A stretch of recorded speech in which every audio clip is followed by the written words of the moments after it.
Genius এডুকেয়ারের পক্ষ থেকে সবাইকে জানাই আন্তরিক শুভেচ্ছা। আমাদের ধারাবাহিক দর্শনের অনলাইন ক্লাস চলছে উচ্চ মাধ্যমিক ছাত্রছাত্রীদের জন্য।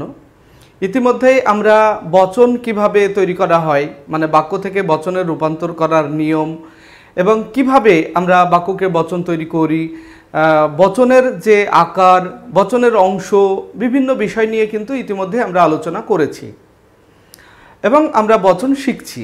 এরই মধ্যে আমাদের একজন ভিউয়ার্স সৌমিলি বিশ্বাস, তুমি কমেন্ট করেছো দুটি বাক্য, বাঘ বনে থাকে, এই বাক্যটির বচন কি হবে। আর একটি বাক্যের কথা তুমি বলেছ, প্রত্যেক ছাত্র তর্কবিদ্যা বোঝে, এই দুটো বাক্যের বচন কি হবে। তবে আজ আমি তোমাদের কমেন্টের উত্তর দেওয়ার জন্যই মূলত ভিডিওটি আমি তৈরি করছি। প্রথমেই দেখো, বাঘ বনে থাকে, এই বাক্যটির কি বচন হবে সেটা বলে নিই।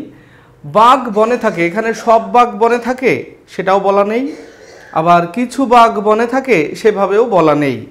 যখন কোনো বাক্যে পরিমাণ উল্লেখ থাকে না, অর্থাৎ সব কি কিছুই বলা থাকে না, তখন সেই ক্ষেত্রে সেই বাক্যগুলির বাস্তব দিকটাকে দেখতে হয়।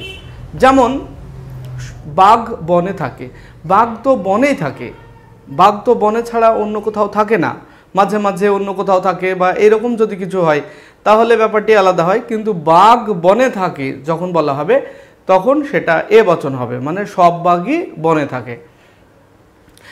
ঠিক যেমন ধরো আরেকটি বাক্যের উদাহরণ দিয়ে আমি, শিশুরা সরল, এখানে সব শিশু সরল বলা হয়নি, আবার কিছু শিশু সরল তাও বলা হয়নি। যদি বলা হয় সব শিশু সরল তাহলে তো এ বচন হবে, নিশ্চিতভাবে তোমরা পারবে। কিন্তু যদি বলা হয় শিশুরা সরল, কি করবে, সেক্ষেত্রেও তোমরা এ বচন করবে, কারণ শিশুরা সরলই হয়। তবে এই বাক্যটির এ বচন হবে। বচন যদি করি আমরা, তাহলে এ বচন হলে প্রথমেই লিখতে হবে কি, সকল, উদ্দেশ্য পদ হলো কি এস, বাঘ, আর বন এটা হলো পি, তাহলে সকল বাঘ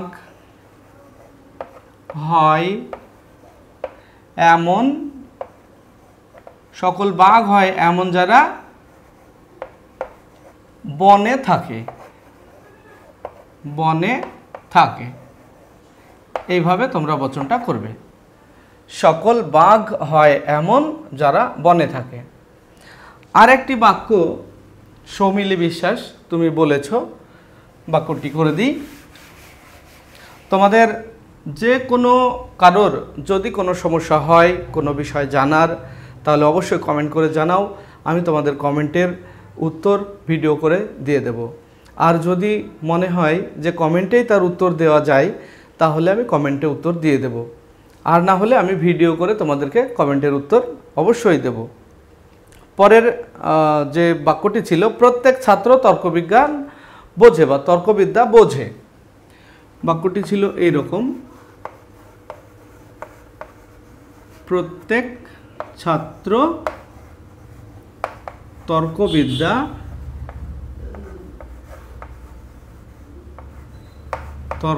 বোঝে। জানি না তুমি বাক্যটি এইভাবেই দিতে চেয়েছো কিনা, আমি এভাবেও করে দেব। আর সাধারণত পরীক্ষায় কিন্তু আসে প্রত্যেক ছাত্র তর্কবিদ্যা বোঝে না হিসাবে, পরীক্ষায় বেশিরভাগ ক্ষেত্রেই বাক্যটি আসে। কিন্তু সৌমিলি বিশ্বাস তুমি বাক্যটি আমাকে দিয়েছো প্রত্যেক ছাত্র তর্কবিদ্যা বোঝে। তো প্রত্যেক ছাত্র তর্কবিদ্যা বোঝে এমন যদি হয় তাহলে এখানে পরিমাণ তো উল্লেখ করাই আছে, প্রত্যেক ছাত্র তর্কবিদ্যা বোঝে, অর্থাৎ আমরা যে বচন তৈরি করার নিয়ম শিখিয়েছিলাম তা থেকে স্পষ্ট এটা এ বচন হবে। তাহলে এ বচন যদি হয় তাহলে প্রথমে সকল, আর এখানে দেখো প্রত্যেক ছাত্র হলো এস, আর তর্কবিদ্যা বোঝে এটা হলো পি।